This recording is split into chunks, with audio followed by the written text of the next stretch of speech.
Our garden. We planted tomatoes, squash, onions, garlic, peas, pumpkins, and potatoes.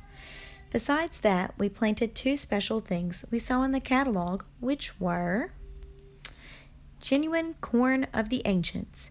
It grows 20 feet high. Harvest your corn with a ladder. Surprise your friends and neighbors. And make a house of flowers. Our beans grow 10 feet tall. Grow them around string. Make a beautiful roof and walls out of their scarlet blossoms. Huey was the one who wanted the house of flowers the most.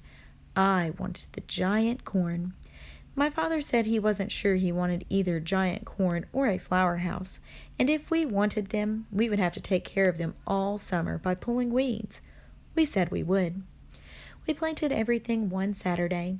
We worked all day long, getting the ground smooth, and even laying the little seeds down in rows. The whole time I felt the catalog cats were there, swirling their tails in the air. We finished just before the sun went down. My mother gave Huey and me baths. She said we were darker than the garden. She said we were dirty enough that she could grow plants on our hands and knees.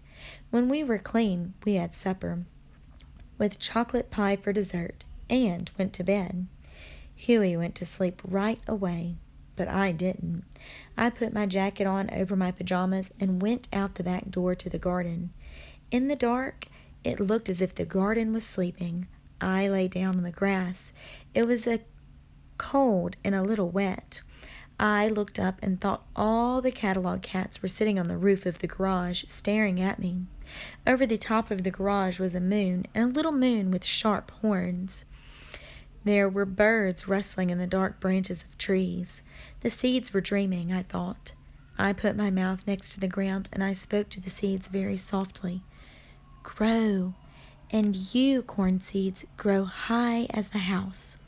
In just 1 week, the seeds did start to grow, and we watered them and weeded them. By the end of the summer, we had vegetables from the garden every night, and the corn did grow as high as the house, although there wasn't very much of it, and it was almost too tough to eat.